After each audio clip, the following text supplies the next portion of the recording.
Before the Pilgrim Fathers landed at Plymouth, we were here. Before Jefferson etched across the pages of history the majestic words of the Declaration of Independence, we were here. Before the beautiful words of the Star-Spangled Banner were written, we were here. And for more than 2 centuries, our forebears labored here without wages. They made cotton king. Good morning, everyone, and thank you so much for joining us for our 3rd annual Martin Luther King Memorial Breakfast. I thank you for braving the cold, braving the snow, but we were going to do this no matter what. Amen? So I want to offer some housekeeping.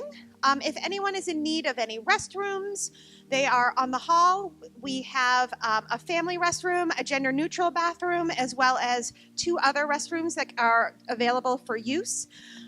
Please feel free to go and get seconds. We are going to get started on our program shortly, but I first want to offer up a great thanks and invite you to give a wonderful round of applause of welcome for our musical leaders. We have Mr. Ron Williams and Ms. Sophie Mintsiveris.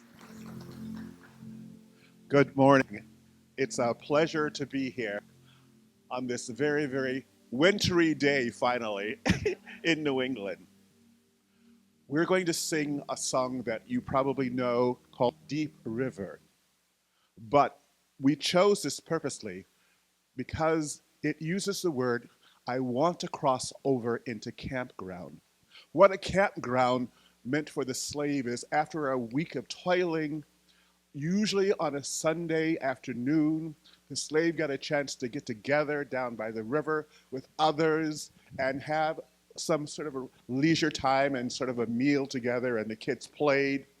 And what this means in the Deep River, I want to cross over into that glorious campground with God in heaven.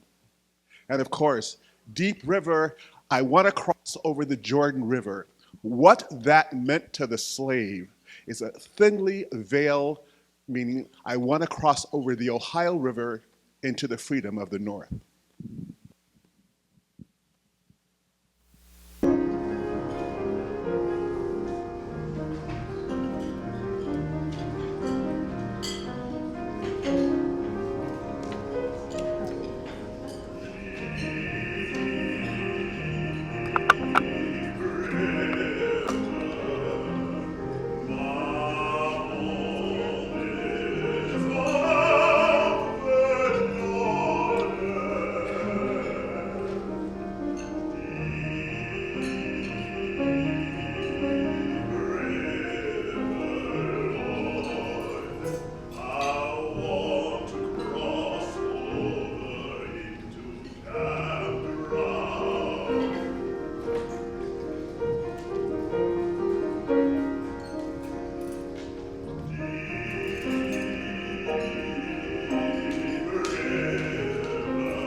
Thank you so much, Ron and Sophie. Can we get another round of applause, please?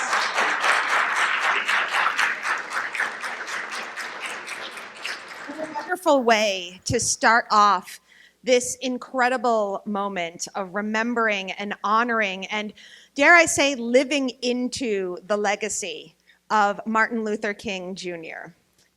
Again, I wish to welcome you to our third annual breakfast.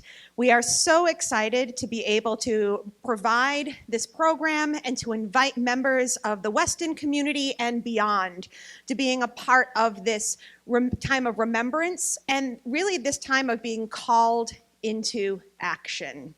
We live in a very interesting season in history. No matter where you lie, no matter where you stand, no matter where you find yourselves on the social or the political spectrum, I think that we all can agree that this is a time of turmoil, a time of increased division, a time where it can be very, very difficult to have hard conversations. And we here at the Weston United Methodist Church, we, as part of the community that has put together this particular event, truly believe that it is moments like this where we can provide safe and brave spaces to allow for hard conversations, to allow for getting messy, for asking questions, and also being held accountable for the questions that we ask. And so I wish to give you a round of applause for taking the time, for carving out this time to be able to be present in a really deep and meaningful way, to hearing the stories of Martin Luther King Jr., to recognizing that his call to action in the 1960s is still our call to action, and to recognize the ways in which we can actively participate in building beloved community. And so I wish to welcome you. I wish to thank you for this time that you are spending with us. And now I would like to introduce our video for today. We are screening Martin Luther King Jr.'s speech in 1967 that he presented to Princeton University, which is titled "The Other America." While this was a speech that was given in 1967, the reality of it is that here in 2025, we are still living in a place and a space where there are two very different realities for those who live in this country. We do indeed still experience a other America. And so I wish to invite you to listen with your whole heart, your whole spirit, to Martin Luther's speech and call to action on how we can recognize the places and the spaces where we need to do the work.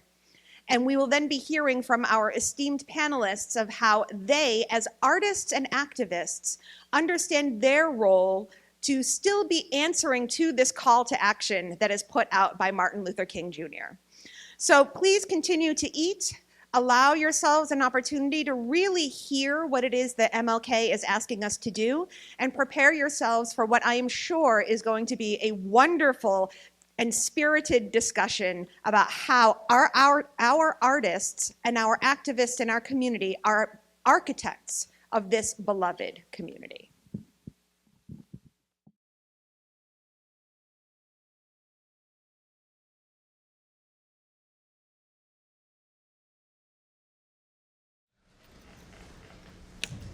Thank you everyone for your time and your attention. My goodness, how far we have come, and yet, there is still so much to do, and there are still so many of those points that Reverend Martin Luther King Jr. brought to the forefront that we are still tasked to respond to today. The differences between the haves and the have-nots, the increasing divide between the rich and the poor, the question of affordable housing, the question of people having access to what they need to not merely survive, but to thrive. And so that is why we are here today. We are here to have brave and safe conversations about what this means to realize that there is still so much work to be done, even as we respond to a speech from 1967. And so I wish to take this time to welcome our panelists and to welcome our moderator. We are having the blessing of and the wonderful opportunity to have our conversation moderated by Deacon Carl McGarry, who is at the Good Shepherd Roman Catholic Church in Wayland. He is going to be facilitating our conversation today, and then we will be having a time of Q&A from those of you who are here joining us today.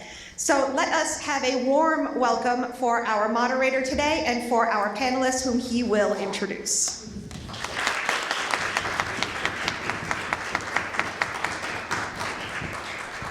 Thank you, Reverend Alicia, and thank you all for being here. This is awesome.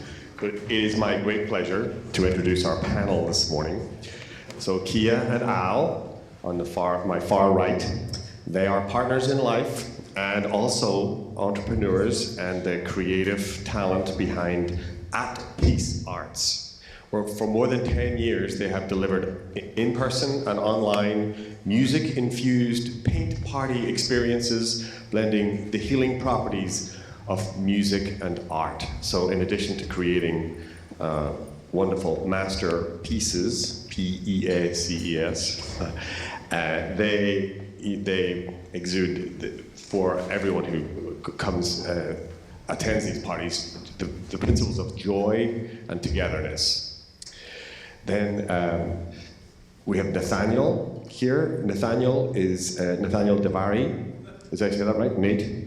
Nate, right. So Nate is a Somerville-based artist who explores the intersection of queer identity and Christian faith through culture, film, and biblical narrative to promote understanding and contribute to a more inclusive, peaceful future. Nate lives with his partner and husband, Jordan Devarie Harris. Nate graduated from the Pennsylvania Academy of Fine Arts in 2013, but has been in Boston since 2017, working as an artist and figure model, collaborating with Mass Art, Academy of Realist Artists, the School of Museum of Fine Arts, and others. So welcome, Nate. And finally, Bekki Kowalski, right? Did I say that right? Yep. Yeah. Bekki is, she has got her Bachelor of Arts in Art from Boston College, specializing in ceramics, her Master's of Arts in Master in Teaching from Bridgewater State University. Before coming to her forever home at Weston Middle School, she worked as a teacher with AmeriCorps in the Bronx, a charter school in Lawrence, and in Randolph in a public middle school as well. In Weston Middle School, she's faculty moderator and advisor for the Thespian Group and to the Gay Straight Alliance. She's a summer camp director, and she's married to Craig with 2 children, Bella and Frank. Yep. Is that right? So welcome all of you. We're so thrilled to have you. And so, would it be okay, Bekki, if I invite you to speak first? Sure, Is it? absolutely. So, hi, I want to, I get this. Do you need me to use this? Okay. Hi, I want to begin by thanking Reverend Alicia for inviting me to join this. I'm currently suffering from a tremendous, cliffhanger. What am I suffering from? Perfect. All right, there we go. All right. So I'm currently suffering from a tremendous amount of imposter syndrome right now. I feel very unqualified to be up here, but I do believe in the cause, and Weston Public Schools requires all of their teachers within the first 3 years of employment to take a anti-racist course through Framingham State, and it was a fascinating eye-opener for me. I took it 11 years ago, but I'm still employing the thought process that I learned through there. And one of the things that I learned there is that in the spectrum of being actively racist or passively racist or actively anti-racist, there's really no way to exist as someone who is passively anti-racist. That nugget, that fourth part of the quadrant, just simply can't exist. And so while I may have mentioned I'm rather nervous to talk about this and feel rather unqualified, I truly believe in that concept that you can't be passively anti-racist. And so in the hopes of modeling that, here I am. Is that enough? Can I say, do you want, I mean, I can keep talking, but I'm gonna pass it. There we go. Yeah. I'll warm up. Yep. Good morning, guys. How are you? Hi. Thank you. I'm happy to be here. My name is Nate. I'll just say I was raised in Pennsylvania, went to an evangelical church, and I was a camp counselor like my whole life practically. And so I grew up queer, but not having to suppress it, hide it, because I saw how the church I grew up in would talk and go after people who were not on their cue, basically. So I even went to conversion therapy in high school. Didn't work. And then I went to PATHA, like we mentioned earlier, the Pennsylvania Academy of Fine Arts in Philadelphia, like, hardcore art. Painting major, minor in sculpture, and still was closeted all through there, all through high school, all through college. Because again, the fear of like, what if the church found out? And then they do that to me, So anyway, I started painting maybe 2017 or 18. I started painting a series of large paintings documenting my experience with church and how it's been confusing, good, bad, all over the place. Because at the time in Philly, I was going to this church and they would say, this is the way to be a Christian. And this other church would say, no, this is the way to be a Christian. So you kind of got lost in all the mixed messages I was receiving. So I stepped out of church for a while. And then I met my partner, Jordan. And that really got me because at the time, I didn't know you could be. He was like, oh, I'm gay and I'm a pastor. And I was like, what? I didn't know those two things could exist. Because it's either like you're serving the Lord or your own sinful desires. And so we're gonna fast forward a few years, but I keep working on this series of paintings documenting my experience. For instance, this is one I brought, and this is when Jordan was posted to Connection in East Somerville. And it was kind of like the first time being back in church after physically removing myself from church, which was a huge part of my identity from camp, from all of the good things and crazy things. But this painting was about that moment where you finally find something you love and you want to protect it. So you have this physical action of I love this, I want to protect it. But the only way for a church to thrive is to keep the doors open and allowing people to come and go. Because we're all going through things. We go through waves. Sometimes it's really intense and other times it's calm. But the main point of all this talking is that I've been learning through these paintings about community. At Somerville, they have a huge Somerville Open Studios the first weekend in May, and I started showing these paintings there.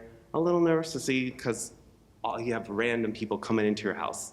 You're just like, all right, we're gonna see what happens.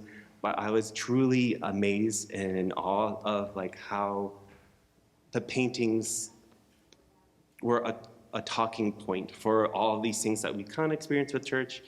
And so it was really eye-opening, and then really learning how community is key. Yes, I know it sounds tacky and we hear it all the time, but actively seeing it in church and seeing it at events, and you hear things that are going on in your town, and then you live there, so you feel for it, and then you end up feeling and falling in love with these people, and you want to be a part of it. And yeah, I'm gonna stop there so we don't keep ranting, but thank you guys. You're good. Yeah. You want to talk or you want me to talk?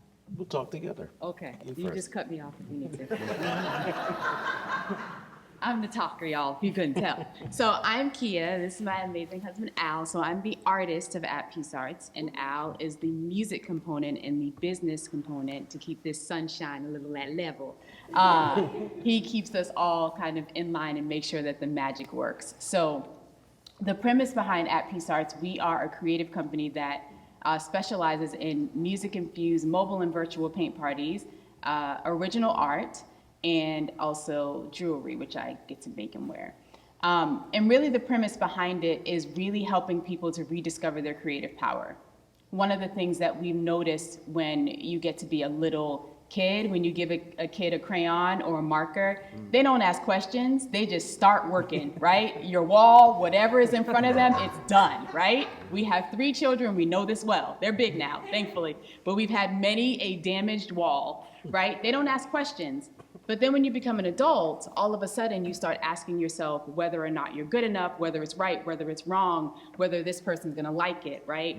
And the same thing in music and in art. So a few years down the line, we've been in business since 2000. As I said, Al's the numbers. I'm probably making stuff up, but Al's the numbers. But 2000, we've been in business. And then during the pandemic, I was doing painting parties all by myself. Al was in the background, making sure everything worked well. During the pandemic, Al for years had been saying, we need to go virtual. And I was fighting it tooth and nail. No, it's not gonna work. And then the pandemic happened. He's like, and we're going virtual, welcome. And so we did. And basically the way that we were able to do that, we brought both kind of forces together. So the art, brought the art in, already was there. And then the music came in and we just melded that really beautifully. And before it started, we started this series called Create with Kia. And so it was really because you couldn't get any resources, you couldn't get paints, nothing. So we just started a drawing series where it was just bring your paper, bring your pencils, bring whatever you have, and come online and hang out with us. Al would play music, I would draw, and what ended up happening over the time and course of COVID was we were already doing what we were normally doing, but we were able to bring people from Canada, South Carolina, North Carolina. My sister was in Africa for a while. All of these different people that didn't know each other, all different creeds, colors, races, ethnicities, thought processes, religions, all came together every Friday to draw together. We did that for over 80 weeks, right? And the beautiful part behind it was that literally, some of us, I haven't met some of these people yet in person, right? We would get off of the calls and say, I love you. How are you? Where's that person? I haven't seen them. Are they okay? What's going on? And it was that we had never experienced it ever, right? Like we go to paint parties and we get to be with people. We need to do one here, Alicia, just saying. We need to make that happen. But we do this, and so we get to bring people together that normally don't get to be together. But that was one of those experiences that was like shivers, because you realize bringing community together and people not understanding each other, but having hard conversations really makes it so that even now when we come together, it's a little bit less because real life started happening again, but they still have the same feeling. There's still that level. And so realizing that, in Martin Luther King's speech, the importance of coming together to fix problems and talk about what's happening was key. So that's a little bit about what we do and why we do it. You're welcome. Did you want to say anything? That was great. So Reverend Alicia is going to facilitate some Q&A, and so hopefully, thank you. Thank you. The first thing I would like to ask our panelists is to expand a little bit upon how you understand your work to be the work of not just an artist, but also an activist. How do you use the inspiration that inspires you to create or to teach others how to create? How do you inspire this sense of community and connection through art? So for you, Bekki, how do you and then inspire your students to do the same? Well, if you've ever met a middle school student, you know that inspiring them is a full-time job. They are my favorite. I always thought that the older I got, the older students I would teach. And so I envisioned my career as an art teacher, starting out as a very little art teacher right out of college. I thought that I taught K through 8, and I thought, eventually I'll move to high school and then college. And then, that was sort of what I had in a vision. And then I found out that I really, really, really enjoy working with middle school students. I think you have to be a little weird and a little kooky and extremely open-minded, but it's a really fascinating time of life. I don't think, with the exception of, I have two of my students here, so that's really exciting to me. But I don't think anybody is ever like, gee, I wish I was in middle school again, right? Like, no. And it's hard because it's a hugely transformative time as a human being. My colleagues who teach high school enjoy the rigor in which they're able to teach, but they do say that by the time students get to high school, they've sort of kind of decided who they are for the most part, and that in elementary school, you're still, like helping them tie their shoes and button their coats and things like that, but in middle school, they have all of these skills and all of these questions and all of these thoughts about what kind of person they want to be and who they want to be and who they want to hang out with and how they want to identify. And to see, even over a short period of time, like 3 years, to see them transform into far more self-assured people is really, really rewarding and exhausting. But I think the way in which, my first teaching job was as an AmeriCorps volunteer, and I was placed in a Catholic, like a parochial school in the Bronx, Sacred Heart. And the advice that they gave me was, don't smile until Christmas. That was their, and I was like, I don't know how to do that. I don't think that's possible for me. And the mantra was back in 1998 was, like, you need to be really serious and really strict, and that is the only way that you're going to be able to gain any respect, and the only possible way that you're going to be able to maintain control. And I just couldn't do that. Like, it wasn't who I was, and I found out pretty quickly that that being the most genuine version of myself was really going to be what was most effective for me. And the fascinating thing about middle schoolers is that they can really, really smell BS. Because I can't say the other bigger word. They can smell it. They can tell if you're faking. They really can. But if you own it, if you say, like, I've never taught this lesson before, or I'm not exactly sure how this is going to go, or I found this thing and I'm really excited about it, let's try it out. And if you meet them and you show them your humanity, and rather than putting on airs and pretending to be something that you're not, or even something that you are, that you get so much more connection with them as humans, as people, and then they feel like they're in a safe space where they can make mistakes and they can experiment and they can try things and they can put their feelings into imagery, especially feelings that don't have words. And so I think most importantly, when I'm planning a lesson, I want to make sure that it's something that is extremely open-ended, so that people can bring themselves into it, and so that they can find themselves within it and they can make a connection about it. And that really, especially over the past couple of years, I've been really, really self-conscious about making sure that I am checking my own biases, and that that I'm not bringing my own biases into it, whether that be my ideas about gender or sexuality or race or anything, because my experience is going to be completely different than even someone who might look like me, let alone someone who doesn't look like me. And so I really try to make sure that it's as open-ended as possible, with a focus, a unified focus, so that we can all feel comfortable exploring that idea. Thanks for sharing. Thanks. See, I said I would warm up. I'm getting there. We're getting there. Great job, truly. Thank you. If anyone needs to go to the bathroom, you can ask me. I'll see you. Bathroom break. But yeah, I'm gonna second a lot of what you were saying, and being a camp counselor for so long. And Alicia and Jordan and I were at Camp Aldersgate this past summer. It's a musical weekend type of camp where we put in one musical from Friday to Sunday.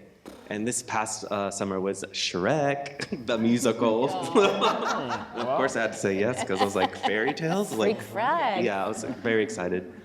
But I'm pulling up camp because I remember from an early age of like being a camper and then also a camp counselor, it's like, it's a sacred, special space. You're like nurturing one another. But I think it boils down to, it's like holding the space for people. And I see that church a lot, and it's like you're almost like playing house, like you're committing to seeing these people every Sunday, and you begin, like I said earlier, falling in love with people and seeing like people at their best and their worst and their achievements and like all these parts.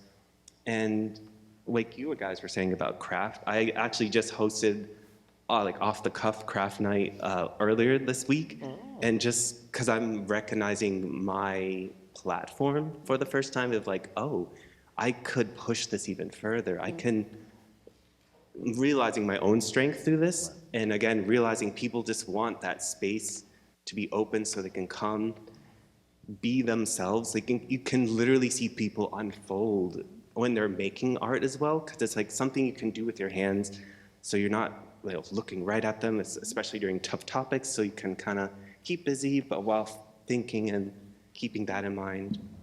And I know I said community is key, but I really feel like those pairing will not only protect you, but it will protect all of us. And I know we hear that often, but I feel like that's what everything just keeps boiling down to, is holding space for one another and letting each other know that we have each other's back.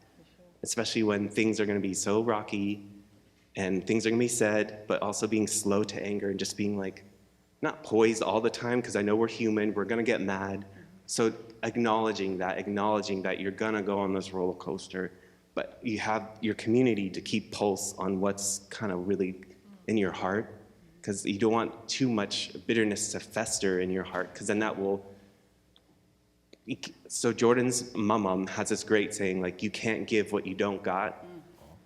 And if you don't have that love in your heart, how are you expected to give it out each Sunday? You have to nurture yourself. For instance, like I do well with, yes, I had good with social moments, but I also need alone time to recharge. So like also knowing yourself, where are your boundaries, so you don't burn out and then snap on someone and then realize, I mean, we are human, it might happen, but again, holding space. Hold the space for each other. Just remember. Okay. Good job. So I think we have a very unique platform that we are on, because when you think about art and music, it's already a combination of things, right? You have combination of colors, combination of shapes. With music, it's especially, being a musician, you have different cultures from different places, European, African, it all comes together. So we get an opportunity to be in front of a lot of different people, often online or in person. I think that, one of the things about it, we were talking about this last night, is, what was the word that we used? Just drew a blank. What was the word we used? It was, I'm trying to think of the word. Exciting? No, shoot, I lost the words. Collaborative? It's like collaborate. I can't think of, we'll go with that one.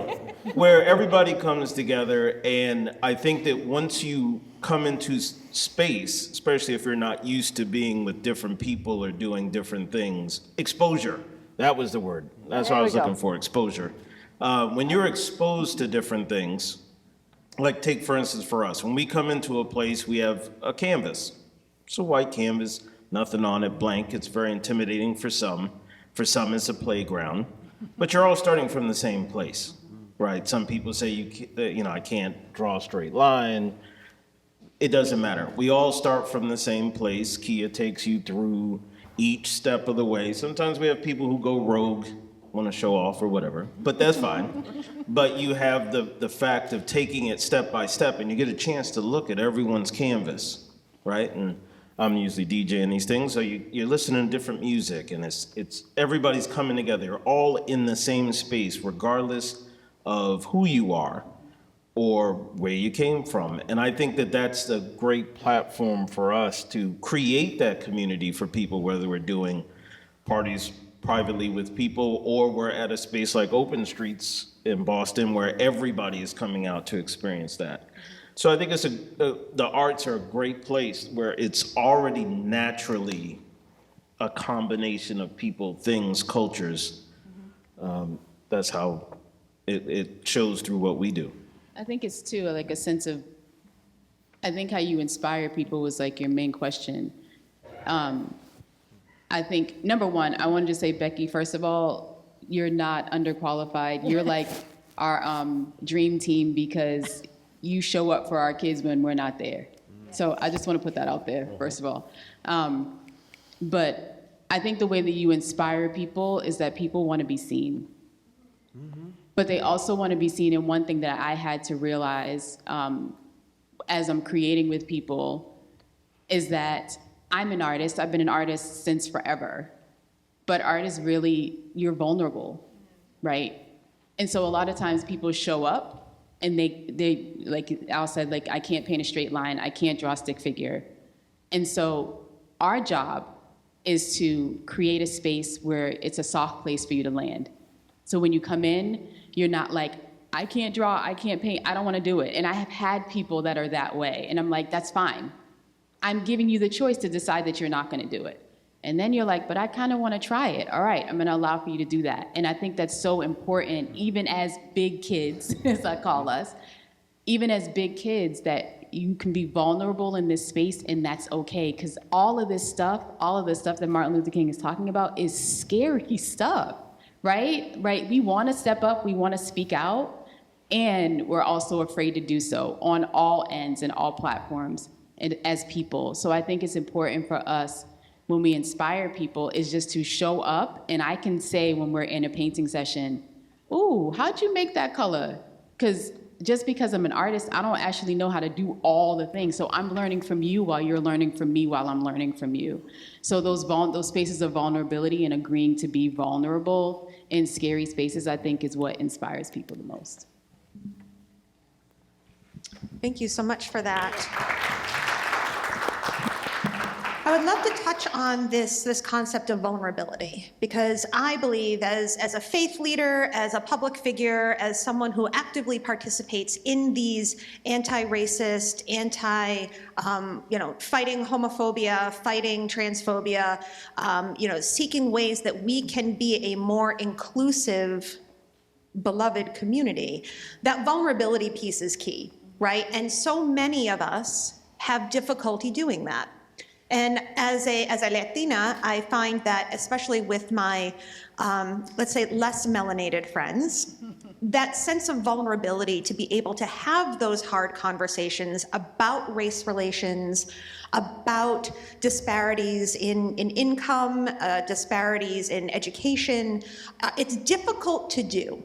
It is very hard to be vulnerable. And so I would love for anyone who feels called to speak on how do you understand the arts to be a place where people can discover vulnerability and then take it into their everyday lives. I'll try. Okay, you got this. So I'm gonna reference 3 really meaningful things in my life outside of the classroom. One is, so as I was introduced, I'm part of the drama club faculty, as well as the art. I during the day I teach visual arts, but as part of the after-school program, Weston Middle School has a very vibrant drama program. We put on 3 productions a year. So there's the cast for all of those 3, as well as we have a really large tech crew, a stage crew. So they build the sets, the scenery, they run the light board, the microphones, all of it. And so I enjoy this for a number of reasons, but I've been a fan of the theater and musicals as far as I can remember. And each decade of my life, I can sort of identify with a different musical. When I was growing up, it was Phantom of the Opera. My sister and I used to sing it all the time. Then when I was in college, my roommates, we were all very angsty. And so it was a lot of Les Mis then. And then when my kids were born, that was right when Wicked came out. And so there was a lot of that. And then as they got older, it's been Hamilton. And what I identify and what I reference to Hamilton, about Hamilton, to my own children as well as anybody else who wants to listen to me, is this idea that he got ahead of it, that he found something out, people found out something that was embarrassing about him.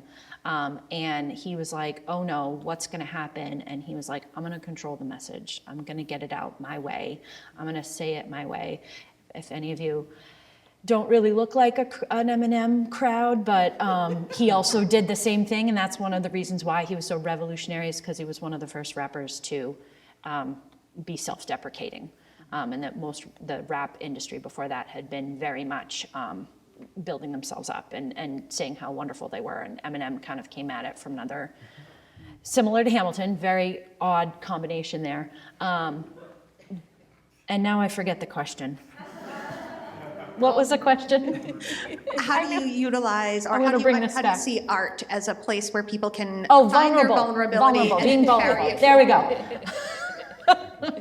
I had decaf tea this morning. I apologize. And that's exactly it. So that's and in literature and film and music and art, it is all about making yourself vulnerable and seeing that as a sign of strength. And I think so often people have the idea that the idea of being strong is to not be vulnerable and to be perfect and to be infallible. And that is not what strength is. And that's not what I teach. It's not what I promote. And the strength is knowing your own weakness and seeing that as your superpower. And then the last, another thing, that sort of mantra that I live I'm a huge Harry Potter fan, and I know there's some things about J.K. Rowling that I don't agree with, but, and this is a huge spoiler alert if you haven't read the 20-year-old book, but at the very end of it, Harry Potter has to make himself vulnerable. He has to walk willingly into death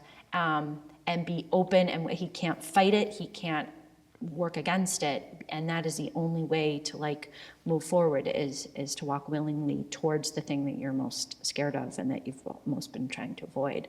So I think that we have all of these wonderful themes throughout literature and music and even in the art world, and that's the power of it, is teaching to be vulnerable and to be open, because that's the only way you're going to learn, and that's the only way you're going to grow, in my opinion.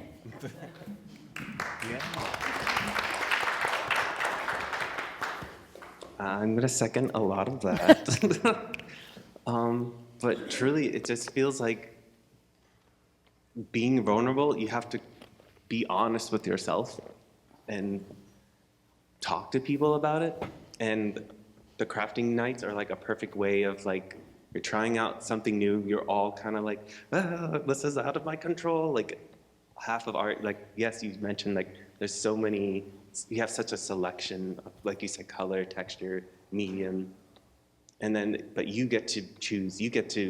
I think that's the point where people are flustered, because often life is you can't do this, you can't do this. You don't have any control over any of this, where your food comes from, where this happens, how this is planned. But art is the one place where you get to be the boss. You get to decide, oh, I want this there, because I want it there. Because that's your work, and that's a great place for you to kind of learn to be more bold in your decision making. Oh, I want to do this, and then again, being honest with yourself and well, if something does bother you, dig deeper. Why does that happen, and why do I feel that way? And then when you talk to more people, you kind of form this story together, and just checking on one another, I feel is healthy. Yeah, okay. Thank you for that. I try to give you the option because I'm gonna take the mic first every time. See, the funny thing is, if you get us at a party, I never speak, right? So he's the instructor and I'm doing the music. So this is different for us. So one of the mantras that we probably use a lot is from an amazing organization called Raw Artworks that is in Lynn. And I did some work with them some years ago, and one of their mantras is no mistakes, just art. So we use it often. And I think one of the best things about art and vulnerability is that we teach is make the mistake. Make the mistake. Or we don't call it a mistake, we call it a modification. We don't say it's a fix because it ain't broke, right? And basically letting people know, like, it's okay if you make that mark. Here's how you can modify it. Maybe you can change it to look like something else. Maybe it's not a mistake, it's just what you did. Because again, as grown-ups, we were looking at my model, and you're saying, well, mine doesn't look like yours. And my thought process that we say, bless you, my thought process that we say all the time is, listen, I can't even paint this thing the second time to look exactly the way that I painted it the first time. So don't you try to do that, actually. And that allows for people to be vulnerable because they're like, oh, okay, she ain't gonna do it right either, right? So it lets some of that go. And it allows for people to just kind of sink into this space where they're like, oh, I figured out how to make purple. I don't know how I did it. And now I'm like, okay, this is how you make purple. And so you give people the space to make the mistake, which is, as you were saying, Alicia, like, sometimes that's really difficult as you're talking and you're saying something and you're like, ooh, I made the mistake, right? And you were saying, Nate, like, giving people the space and grace. You didn't say that, but space and grace is my thing. Giving people the space, thank you, the space and grace to make the mistake, make the correction, calling people in with love as opposed to calling people out, I think gives that grace and allows for people to be vulnerable in that space. That makes sense. Absolutely. That's wonderful. Al, do you have anything to add? I think that when you start talking about vulnerability, it's the other word that comes to mind is like judgment. Yes. Right? You're worried about how it looks, partly to yourself, but you're wondering how it's going to be received by someone else. So sometimes, especially what we see when we're with people, is that they are constantly doing something and looking, at what everyone else is doing. I think we had someone who actually painted over their thing to start all the way over. But you watch them, especially I get a chance to watch people, then I'm looking at them, looking at other, and either they're trying to make something that looks like something else so that they can feel included, or you have those ones that are just like, look, I'm gonna, so I think a lot of that when you start talking about vulnerability is the kind of like you're willing to be judged and be okay with that. Thank you for that. That's really important, especially as we find ourselves in places and spaces where we are entering into rooms and we don't know, right? We don't know who we're coming up against. We don't know if we're entering into a place where there's going to be people who look like us or sound like us or think like us. And to even allow yourself the vulnerability to just walk into a conversation is certainly something that we all need to work on, right? And that's what I appreciate about each and every one of you here on this stage is that each of you is providing an opportunity for people to lean into the unknowing, to lean into the learning, and to not be afraid to make mistakes, which is vital. It's vital for adults, but certainly vital for our youth. To know that, I tell my kids, I also have 3 middle schoolers. Yeah, it's a lot. I'm sorry. And they're awesome. And I love them. Well, sure, we'll go with awesome. And I'm always saying to them, don't get frustrated, because this is the first time you're encountering something and you're not expected to know. And we live in a society that doesn't encourage learning in a lot of ways. Kia, you had something to say? I think what's important as well, Alicia, what you're saying, where we're talking about middle schoolers in particular, in community. So Al and I had a really unique experience where we live in Boston, but we were able to go to suburban schools out. So Weston has a Metco program. Our son was and daughter were in Lincoln Sudbury. I went to Sharon. Al went to Newton. We won't talk about that. We'll forgive him. It's some contention. But when you say that, I think it's also really big and really important to think about the fact of the importance of integration of schools, because we were able to see different community. We were able to be in different community. So our perspective when we go into spaces and go into rooms is very different from an inner city, Black kid, Hispanic kid, Asian, anything like that, that's different, going into another community because you've never had the experience before, right? Exposure part. Exposure, right? And so that is why it is so important for programs like that, programs like Metco, anything that allows for integration, not just us coming into your community, but you're coming into our community, right? And these host families and having those things are so important because you learn how to first be vulnerable, but then you're like, okay, I could be vulnerable there. Now I'm in the conversation, as opposed to I have to try to make my way into the conversation. I have friends in this environment and in this community. So those programs are super important. I just wanted to really highlight that because we got a special treat and everybody doesn't have that. Absolutely, absolutely. And as a parent, I would love to see almost like a reverse Metco, right? Where we have students from our communities who are entering into the school system in the Boston area. Because I think that would go a long way with that integration piece, because here we are over almost 60 years later and we are still trying to desegregate our schools. I just wanted to add, so I love the school that I work at. It's definitely my forever home.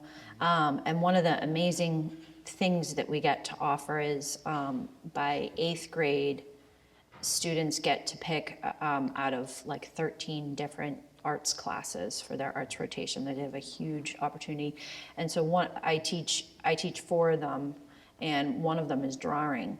And it ends up being the most difficult class for students, because when they enter my Photoshop class, they are fully comfortable saying, I don't know how to do this. I don't know how to use Photoshop. Or even when they enter my printmaking class or my ceramics class, they are able to be vulnerable and they're able to be open and fully absorb the fact that they don't know anything. But for some reason, when they enter the drawing class, they're like, I can't do this. I don't know how to draw. I'm like, well, that's why you're here. You didn't sign up for Latin because you already were fluent in Latin. And you're signing up for drawing because you want to learn. And I think that concept of being a lifelong learner and being vulnerable and being open, it somehow gets lost along the way. And I could go on and on about my opinions on standardized testing and what they've done to, our ability to be curious and open-ended learners. But it's a real loss. And I think that there are certain aspects, especially like drawing, for instance, where people equate like, I'm not good at art because I can't draw. And I see as part of my mission or my vocation is to help people realize what a large, vast world the art world is, and how many different ways there are to express yourself visually or musically or through sound or lyrics or things like that. But you have to take that first step and be like, I'm taking a class because I want to learn how to do this, and you just have to enjoy the learning process of it. For sure. Thank you so much for that, Bekki. And so in the spirit of vulnerability, I would like to take a few minutes to open up any questions from folks who are here in the audience that you have for our panelists, either related to their work and how it speaks to the video that we watched today, to that speech of Martin Luther King's, or questions that you have about how art can be a means and a medium for having those hard conversations and building beloved communities. So is there anyone who has a question that they would like to ask? Okay, yes.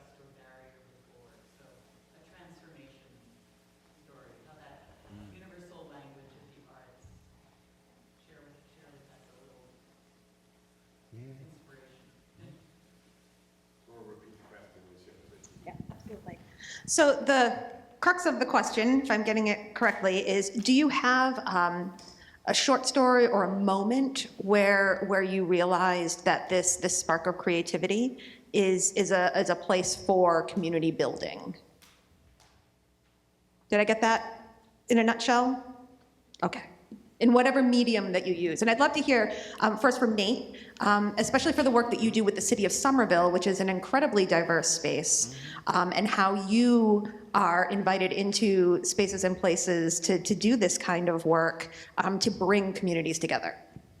Yeah, absolutely.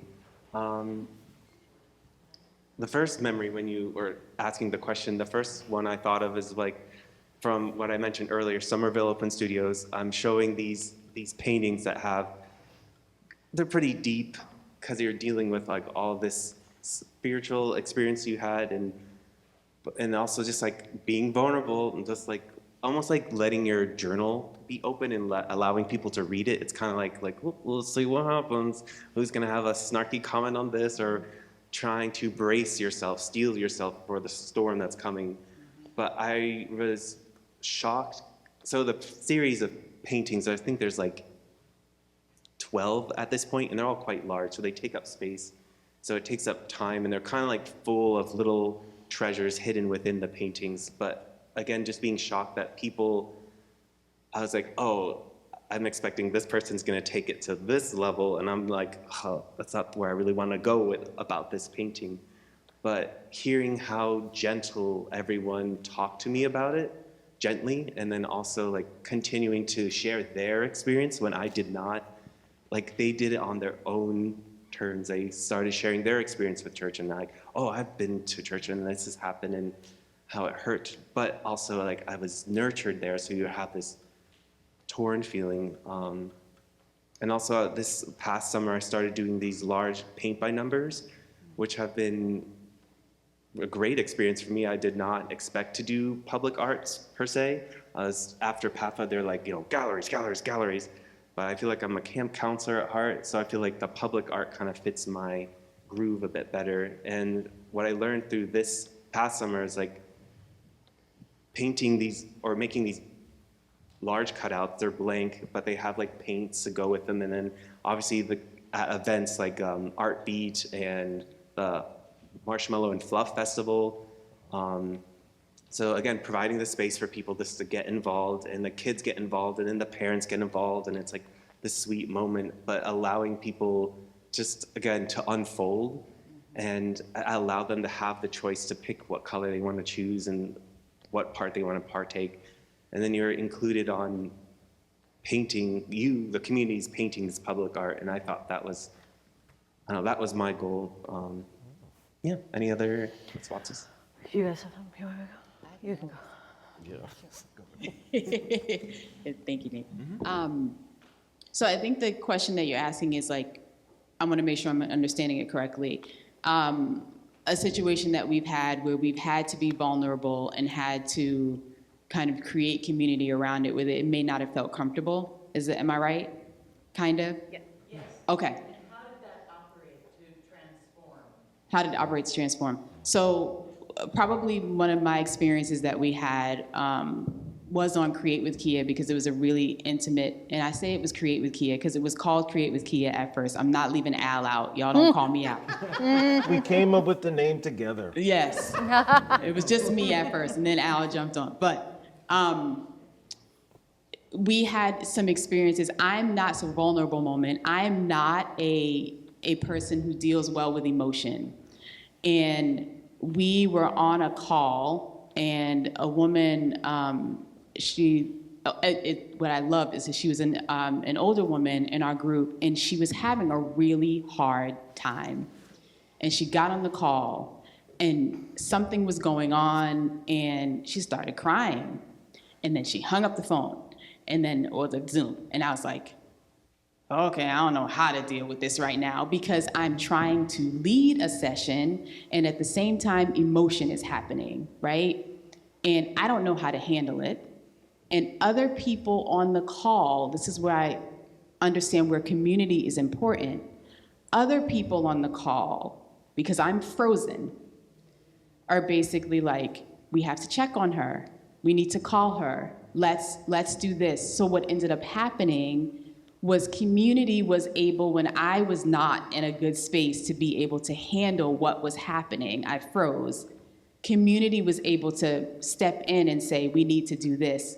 We got her, right? You're not doing anything over here. We got her, and we got you too, because we can realize that you're frozen. And so I think in those spaces, when we come together in those, when we were able to come together in those spaces, I learned how to be vulnerable, how to deal with emotion without saying a word. I learned, okay, this is what you do, right? I didn't have that in my upbringing, so this is what you do when it's a grown-up. I can do it with my kids. Al's better at it, but like I can do it with my kiddos, but I didn't know how to do it with a grown-up when they were really having a lot of emotion. And so I could step back and allow for someone else to teach me in that space how to help the situation. So if that, hopefully that's helpful.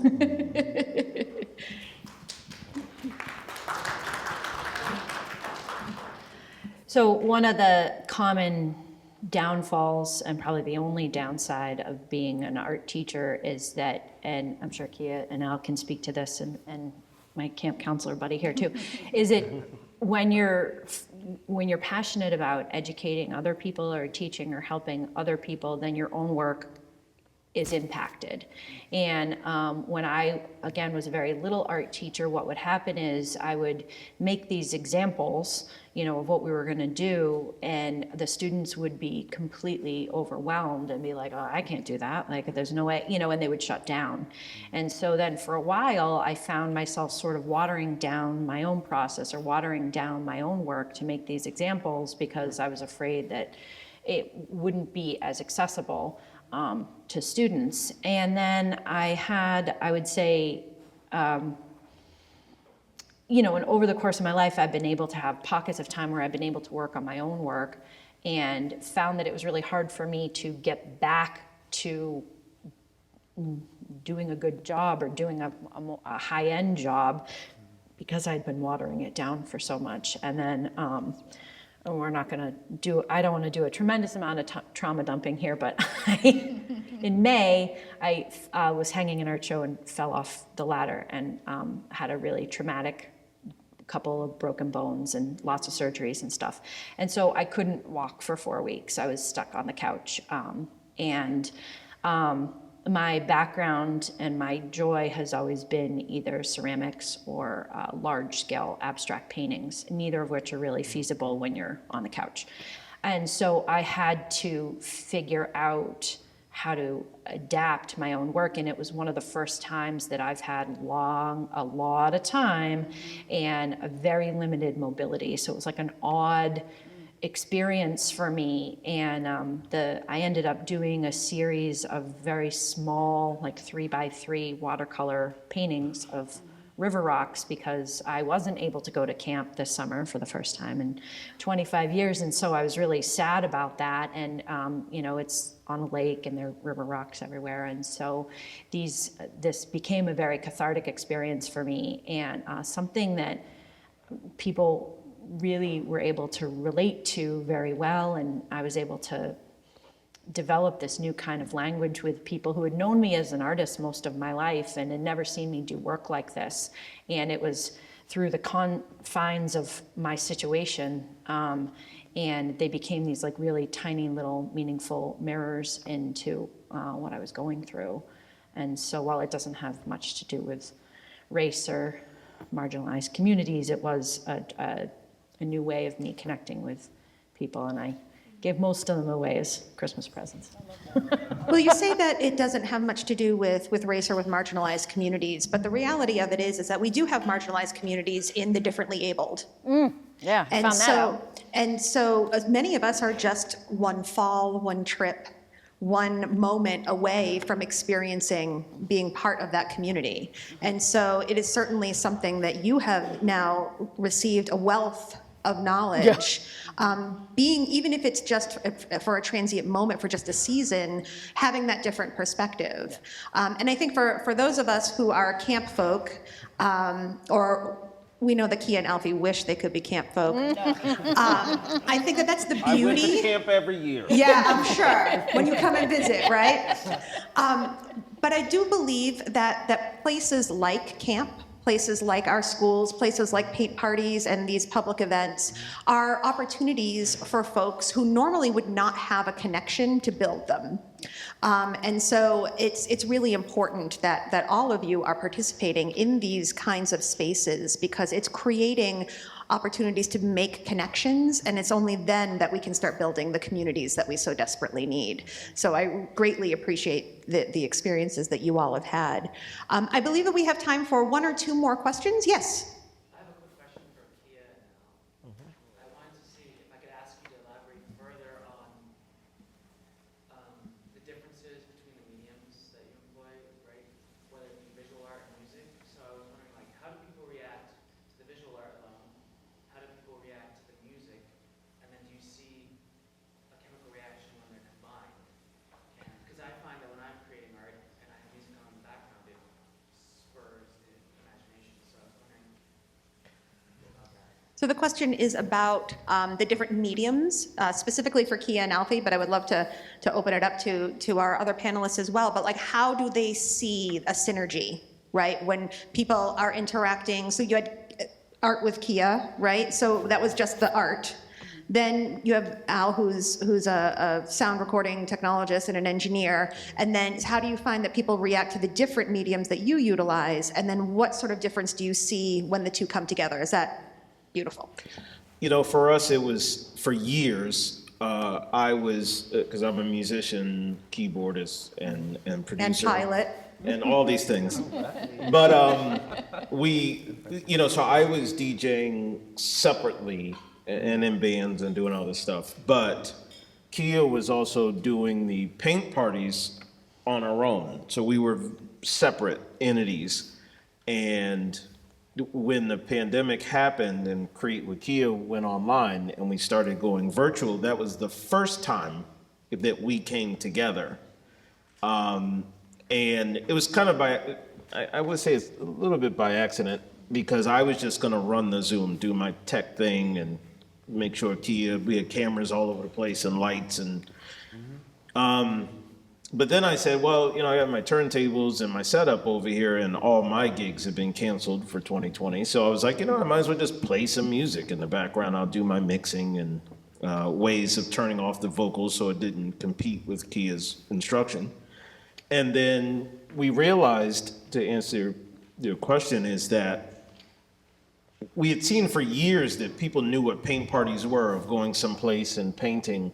And it was fun, like you would have that laughter and talking amongst each other. But when it brought the music into it, it was almost like all of their senses were being enhanced. And it really, flowed, especially if you heard a song that you remembered or you love now, or it brought back memories. I get it all the time. It's just like, that was my favorite song in high school. That's what we danced to, right? That was my jam. Mm-hmm. But it's also, you see them, it has the people that are usually a little skeptical about creating, and especially creating in public. It kind of softened the mood before we even began. And, sometimes I fit in my music in there, my instrumentals, which kind of set the tone for just this relaxing space. So it's especially online when you don't have the human connection. And to add a little bit to that, so when everything opened back up, Kia went back out by herself, because we hadn't figured out the business structure of how we would both go together. And then people go out there and say, Where's Al? Where's Al? And and she come back and it's like she go to another party and it's like, yeah, everybody is asking, where is? So if you've experienced it online, now you're looking for the DJ component. So we had to figure out how to do that. Yeah. And then we were doing it optionally. So it was different cost if I was there or not. So then we had some people who had experienced the music and art, but the host wanted to save money, so they didn't get the music part. And then they they paint and they'd say, Kia's doing a great job, but you really need to get Al too. So it really adds that component together to get all of the senses going. They don't want me anymore by myself. They loved it with just Kia, but Yeah, I think it adds in the musical component as well. Just a small tidbit. When it was me by myself, it was fine. It was great. We had a great time. It was 8 years. 8 years without me, yeah. I think what ended up happening is like what you were saying, like when you create, because your senses are kind of in two different places, you don't end up having it, as you were saying, it makes you relax. You don't end up having you're not listening to yourself breathe, right? You're just kind of, and you start to be like, one woman said to us at a session where she just says, something shifted in me. And I was like, ooh, that's deep. I don't know what shifted, but you ready to book a party? No. No, all jokes aside, I think that what happens when it was by myself, Al's a DJ, does music, all that amazing stuff. So of course he has this kind of group here, and I have my art, but when you bring all of that magic together, something just, as that woman said, just shifted in me and allows for me to just kind of feel good. We would do breathing exercises before our virtual sessions, so you get grounded.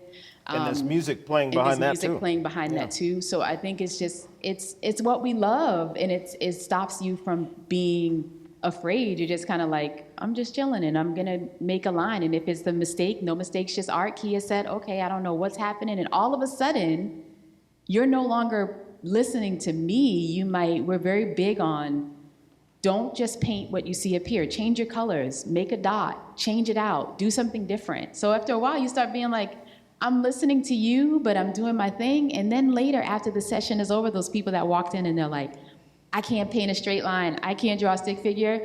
And they're like, I don't like this is awful. They talk trash the whole 2 hours. And then at the end, they're like, where's my painting? Where's my painting at? I'm like, oh, wait a minute. I thought, so there's a level that makes you feel like I created this. And what that does for people is allows them to realize, if I can make a decision on this canvas, if I could paint this thing, it was step by step, somebody gave me instructions, but then I went rogue and I used yellow instead of purple. Maybe if I can do this on canvas, I can do this in real life. I can make real choices in real life and maybe I'll make a mistake, but I'll be okay, right? So hopefully that answers your question.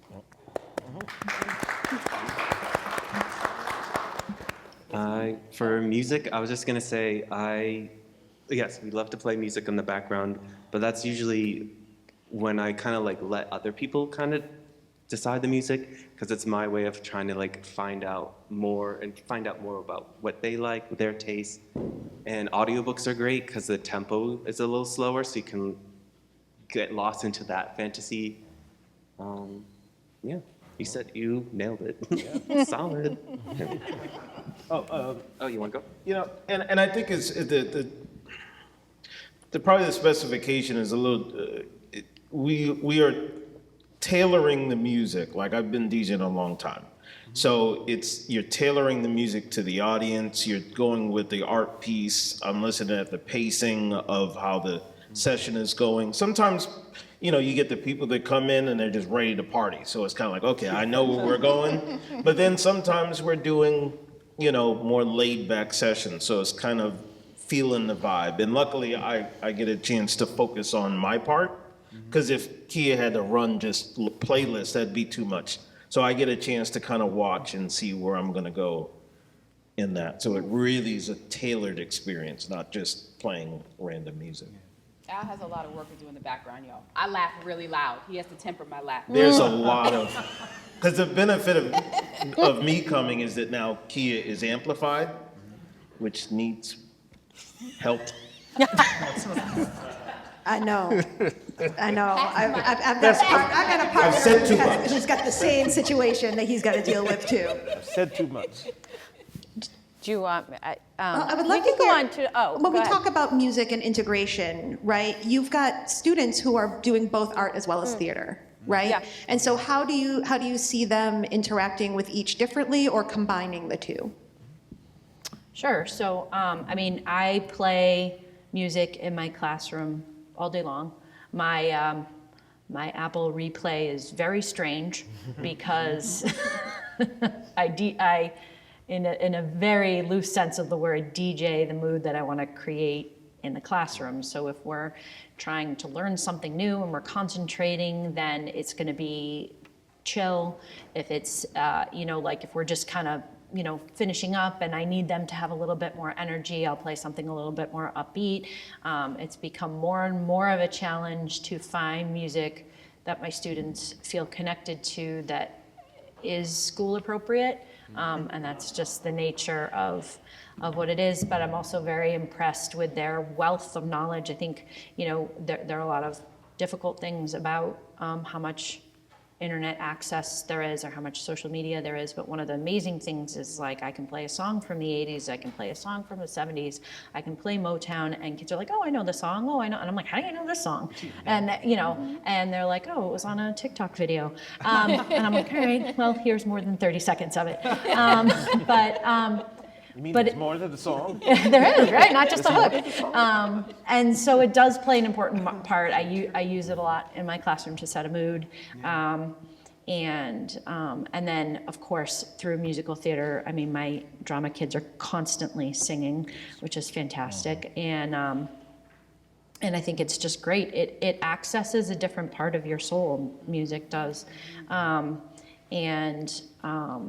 They really feel it in a different way, I think, because they have so much access to it, and because they also have access to the lyrics. I mean, we would hear a song on the radio and be like, what are they saying? I don't know. And then one friend would have the liner notes and you would like try to, write it down so you would know what they were saying. But, and I'm really excited to see a resurgence of like the singer-songwriter motif, and as well as a lot of collaboration and a lot of cross-genre music that really helps to bring in different people from different cultures and different walks of life. And so it's almost hard to articulate how meaningful music is because I feel like it's so much a part of people's heartbeat. And music certainly is one of those universal languages like art that breaks down barriers. Yeah. Right, and that was something that I heard many of you saying, it's about the collaborative nature of art, the collaborative nature of music, how it exposes us to different perspectives, even windows in time, right? Or even time signatures, time keys. Sometimes, the Western world hears music from a different part of the world and it doesn't sit in our ear right, quote unquote right, until we sit with it for a bit and get a chance to really be exposed to it a little bit more. And so I find that to be a beautiful way of looking at the work that we do of social justice. To take these different components, these different experiences, these different ways of expressing ourselves and fully integrating them into our everyday lives, whether it's conversations at the dinner table, conversations in the classrooms, conversations in our faith communities. Bob, did we have another question? No, the lady here. I'm sorry, I have a question. Okay, yeah, we can take one more question. Go right ahead. I want to thank you all. This has been so inspiring. I hope I'm speaking for everybody. I've just had the most fun watching you tell us stories. You've all just glowing about telling about the mistakes that you've made. And I just had an epiphany here that we don't have a curriculum for how to make awesome mistakes. And as a process artist, I know I can't do anything without making mistakes. Nothing would come out. And I think the few times, I need to admit this, the few times I've seen myself in another culture or another environment, I have to make a mistake. It's just, and if we don't allow ourselves to make mistakes, then we're not going to step out or even look at somebody else. It's not fun to make a mistake. It hurts. And it really makes you go inside, and it's painful. But somehow, to me, you're all saying that that's what's giving you the energy. And I want to thank you, and I want to say that you've also reminded me that as human beings, we're all creators.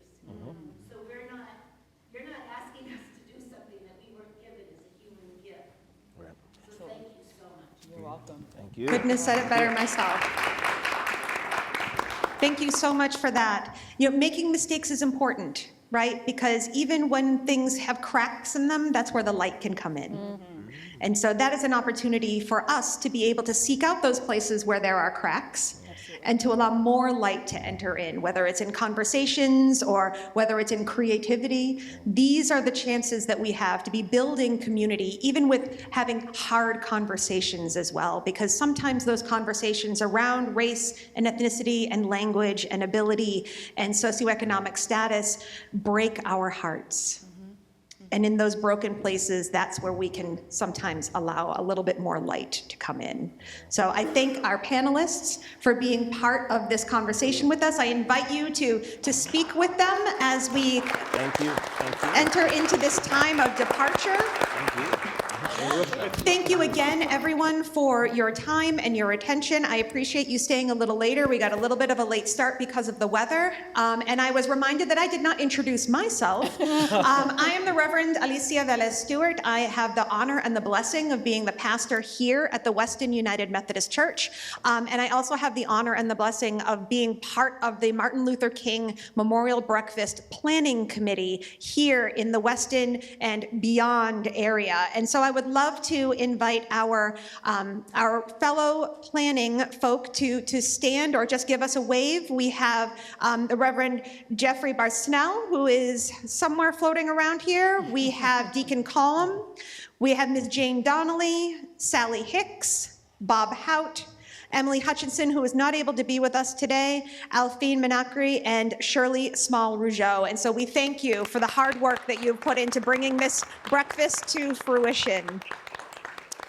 We wish to also say thank you to the United Methodist Foundation of New England, who provided a wonderful grant for us from their Justice in Our Time Fund, the Weston Wayland Interfaith Action Group, who also sponsored part of the breakfast, St. Julia's Catholic Parish Social Justice Committee, the Weston United Methodist Church, First Parish Church in Weston, as well as our partners from Brothers Catering and all of the communities of Weston and beyond. And certainly we cannot forget our musical guests, Ron Williams and Sophia Mintsiveris, who I would love to invite forward to lead us into our departing song.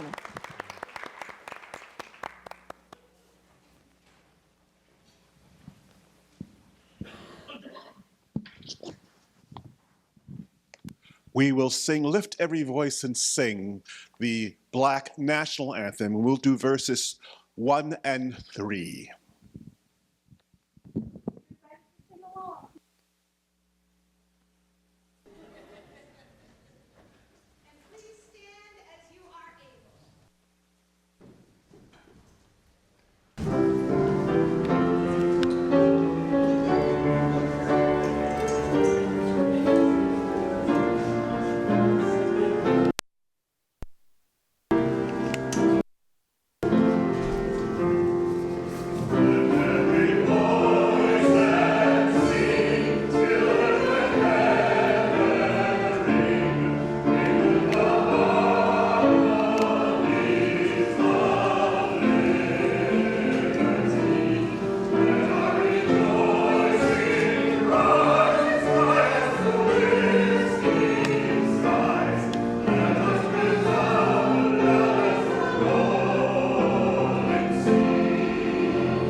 Once again, I wish to thank you for your time and your attention. Please feel free to speak with our guest panelists, with one another, and we look forward to having you back again next year. Of their masters in the midst of the most humiliating and oppressive conditions, and yet out of a bottomless vitality, they continue to grow and develop. And I say that if the inexpressible cruelties of slavery couldn't stop us, the opposition that we now face, including the so-called white backlash, will surely fail. We're going to win our freedom, because both the sacred health of our nation and the eternal will of the Almighty God are embodied in our echoing demands. And so I can still...